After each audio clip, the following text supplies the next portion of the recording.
Hello, good morning. ഇന്ന് June 5 world എൻവയോൺമെന്റൽ day. അതുകൊണ്ട് തന്നെ ഇന്നൊരു മോർണിംഗ് വീഡിയോ ഇടാന്ന് കരുതി. നമ്മളൊക്കെ സ്കൂളിൽ പഠിക്കുന്ന സമയത്ത്, അതിപ്പോ പ്രൈവറ്റ് സ്കൂൾ ആയാലും ഗവൺമെന്റ് സ്കൂൾ ആയാലും, നമുക്കൊക്കെ സ്കൂളിൽ നിന്ന് തൈകൾ തന്നുവിട്ട് വീട്ടിൽ കൊണ്ട് നട്ടുപിടിപ്പിക്കാൻ പറയുമായിരുന്നു. ഇന്നത്തെ സിസ്റ്റം അത് തല തിരിഞ്ഞോ?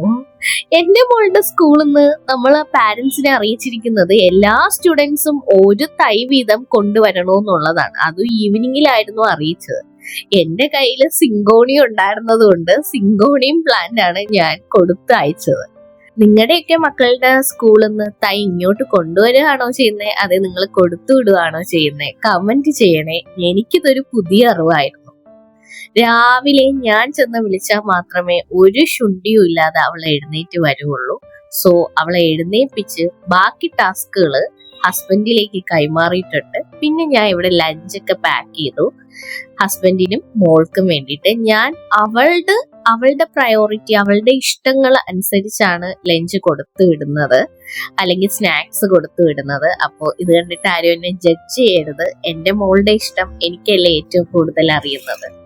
അവൾക്ക് കാപ്പിയും കൊടുത്തു, ഒരു ഗ്ലാസ് പാലും കൊടുത്തു. പാല് കുടിക്കാൻ ഭയങ്കര പാടാണ്. ആ ഒരു സിങ്കോണിയം പ്ലാന്റ് ആണ് ഞാൻ അവൾക്ക് വേണ്ടി കൊടുത്തു വിടുന്നത് സ്കൂളിലേക്ക്. എന്റെ കൊച്ചിനെ നല്ലോണം നോക്കുമെന്നോ. കൊച്ചെന്ന് ഉദ്ദേശിച്ചത് മോളെയല്ല കേട്ടോ, എന്റെ സിങ്കോണിയം പ്ലാന്റിനെ. മോളെ അവര് നന്നായിട്ടാണ് നോക്കുന്നത്, അത് നന്നായിട്ട് എനിക്കറിയാം. അപ്പൊ നന്നായി ഒരുങ്ങി പോവാൻ അവൾക്ക് ഇഷ്ടമാണ് കേട്ടോ. നന്നായി ഒരുങ്ങാൻ ഇഷ്ടമാണ്. അതുകൊണ്ട് തന്നെ ഞാൻ നന്നായി ഒരുക്കിക്കൊണ്ടിരുന്നപ്പോഴത്തേക്കും, ഇന്നേ വരെ അങ്ങനെ സംഭവിച്ചിട്ടില്ല. സ്കൂൾ ബസ് വന്ന് അവിടെ വെയിറ്റ് ചെയ്ത് ഫോൺ വിളിച്ച് നമ്മൾ താഴെ ഇറങ്ങി പോണം. പക്ഷെ ഇന്നത് സംഭവിച്ചു. എനിക്ക് തീരെ വയ്യാതെ ഇരുന്നുകൊണ്ട് എല്ലാം ഒരു സ്ലോ പ്രോസസ് പോലെയാണ് നടന്നത്. കഴിഞ്ഞ ദിവസങ്ങളിൽ പനിയും മഴയും എല്ലാമായിട്ട് എനിക്ക് എൻ്റെ ചെടികളുടെ അടുത്ത് കുറച്ചു പോലും ടൈം സ്പെൻഡ് ചെയ്യാൻ കഴിഞ്ഞില്ല. അതുകൊണ്ട് ഇന്ന് നന്നായിട്ടൊന്ന് എല്ലാരെയും നോക്കിയൊക്കെ ചെയ്തു. ഫിൽറ്റർ ഞാൻ അപ്ലൈ ചെയ്തത് ശരിയായില്ലെന്ന് തോന്നുന്നു. എത്ര നോക്കിയിട്ടും നന്നാവുന്നില്ലായിരുന്നു. എൻ്റെ താമരയും വിരിയാറായിട്ടുണ്ടായിരുന്നു. ഞാൻ ജസ്റ്റ് ഒന്ന് അതിനെ ഹെൽപ്പ് ചെയ്ത് കൊടുത്തിട്ടുണ്ടായിരുന്നേ. പക്ഷെ ഈ ഫിൽറ്റർ സൂപ്പർ ആയിരുന്നു.